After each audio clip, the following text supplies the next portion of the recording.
All right, take 5 on this. So I wanted to talk a little bit about a call that not a call, a transmission I received on Thursday.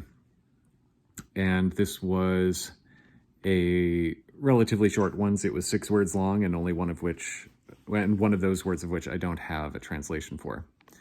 So the transmission that came was Rustafax Malpurjai Dias Holqua Sunoquodai Keojai, which means the first word Rustafax, it remains untranslated. Possible I'll get a translation of that in a future scrying session. But the rest of it means the fires of life and increase, which you should recall from the first hidden call that Frater Soroth received. And then the rest of it means which measure the servants of the earth. So just as a quick interpretation on this, my view, first of all, I'll set that aside for a sec, for the moment, put a pin in that. Rustafax, that word, I've received it previously, specifically in 21 when I did the Jebafal ritual. And I wanted to mention that it's just something which seems to come up, and it seems to start phrases. So if that's something you get, Rustafax, then interesting, and just let me know. But it's something that I've received multiple times. So there's something pretty particular about that word. So possibly it means something, it could mean anything, right? But the rest of it, the fires of life and increase, which measure the servants of the earth, that's pretty interesting too. I would assume that we humans are that, getting into the interpretation of that.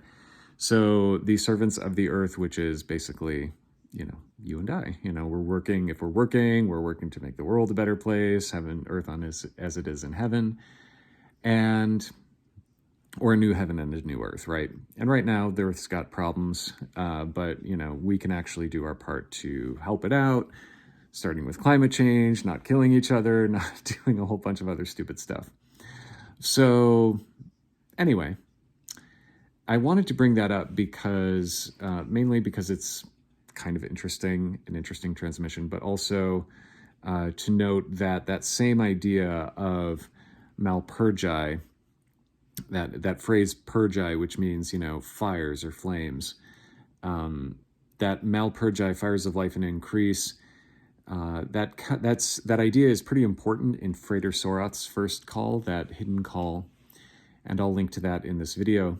But what was interesting was that it made me reflect on a conversation I had with my friend Cody P, whose website is unslop.com, and he's, in between. He's currently working through what it's going to be, if he's going to keep it or not. But you should be able to find some of his stuff if you look at the Wayback Machine. Anyway, I wanted to bring that up because the conversation I had with him was about the heart and heartache, and how you could almost look at, the ways we can sort of take the heart, extrude it outwards a little bit, and take a look at what's going on with it. And sometimes it's a real heartache, right? The feelings of the heart can be heartache. It can be so heavy or seem like we can get really twisted with it, right? And mainly we suffer. It doesn't feel good. And, we've all been there, right? And sometimes we're still not over stuff, but we have to move on. The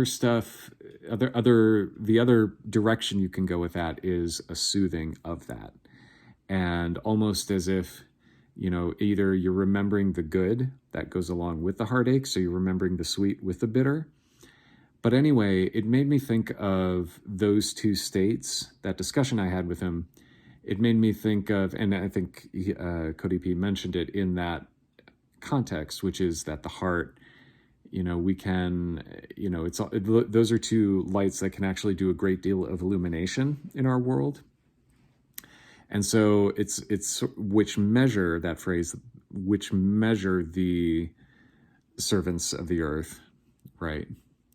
But that's also like a measurement of the heart. It's like what's going on. When we measure something, we learn about its quality, right? In terms of like a length, right? Or its weight, or its whatever the case, brightness, intensity, but we're learning about it. And we know, we basically have that qualia, if you want to get really philosophical about it. We're able to like put a number on it, or at least better understand it, right? Brighter, darker, lighter, heavier, that sort of thing.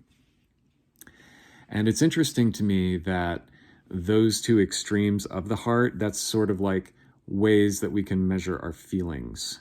And this idea of like heaven, if you take a real step back and say like, what is heaven versus earth? Earth is how it is now. Heaven is this goal state in a lot of ways, right? Oh, if we could only put heaven here on earth, then all these goals that we want would be fulfilled, right? So we always talk about heaven in terms of these ideals, like nobody's hungry, nobody's ever thirsty, nobody's ever tired, nobody blah, blah, blah, nobody's ever sad, all of these things where these are like ideals that we're putting on heaven, right? So this ideal is basically a goal state that if we could only get there from here, then things would be great, right? Things would be wonderful, things would be ideal. So it's a goal state versus the present state, which is earth, right? So the reason I'm bringing all of this up is that it's interesting that if you measure the heartache, kind of how we all wind up in that spot from now and again, if we can move from that place of heartache to a soothing of the heart, to a melting of the heart, or if it's turned to ice, or a warming of the heart when it's like, it's cool or you're drowning in it or whatever. It's like being able to enjoy that feeling of the heart, those emotions that we're capable of. That's A, more interesting, and B, but like having both of those together, that's like, okay, it's almost a way to navigate in terms of what it is that is important to us, our values, and also who we are. So I just wanted to mention all of that. It's a relatively short transmission, 6 words, only 5 of which are translatable as of right now. I'm hoping to get a translation of Rooster Fox, but I don't have that yet. But I wanted to mention that just a few things. So first of all, interesting way to measure the heart, to think about where we are right now, and a way to use the heart as a guide in a very real sense, in a very direct sense, direct knowing. And I also wanted to mention, just more generally, that sometimes when you're working with Enochian or something else, it's entirely possible that, you know, if you're fortunate, blessed, however you want to put it, that you might actually receive a transmission. And so count yourself lucky if that happens. And also do the interesting work. I do recommend Aaron Leach's The Angelical Language, volumes 1 and 2. I know that they're relatively pricey, but they're both pretty worth it, in my opinion, in terms of trying to make sense of a transmission like this, for example. So anyway, much love to you, and enjoy the rest of your day.